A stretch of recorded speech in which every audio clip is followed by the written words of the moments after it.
The U.S. stock market in late 2025 is at one of its most uncertain turning points in years.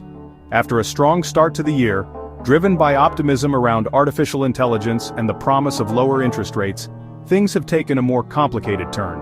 In September, the Federal Reserve finally cut interest rates for the first time this year, a move that many investors had been waiting for.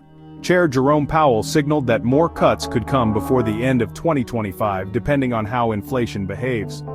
This decision should have been bullish for the market, and in some ways, it was. But there's still a lingering sense of caution among investors. In fact, Americans are holding record levels of cash in money market funds. This is often a sign that investors aren't fully confident in the rally. While the S&P 500 and Nasdaq have hit new highs, a lot of people are waiting on the sidelines, unsure whether this is the start of another bull run or just a bubble waiting to burst. At the same time, bond yields, especially the 10-year Treasury, are rising, and that creates a major problem. When bonds offer nearly 5% return with almost no risk, many investors start questioning whether buying overvalued tech stocks is worth it.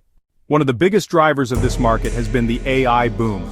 Companies like Nvidia, Microsoft, and Google have led the charge, pushing stock prices higher based on future potential.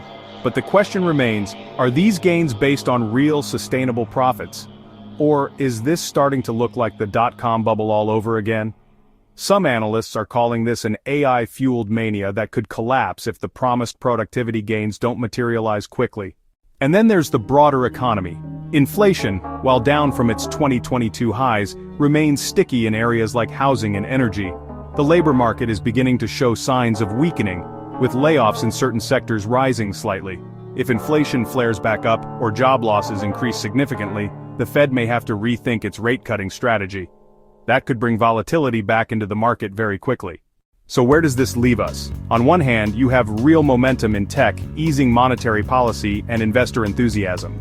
On the other, you have high valuations, rising bond yields, geopolitical risk, and lingering fears of a recession in early 2026.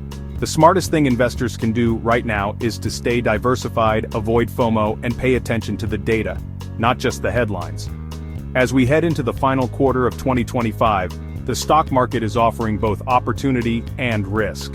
The coming months will likely be shaped by the Fed's next decisions, upcoming corporate earnings reports, and how the economy reacts to lower interest rates. Whether we see a year-end rally or a sharp pullback, one thing's for sure. This market isn't going to stay quiet for long, so stay informed, stay calm, and don't let the noise drive your strategy. Give me all main images of this script.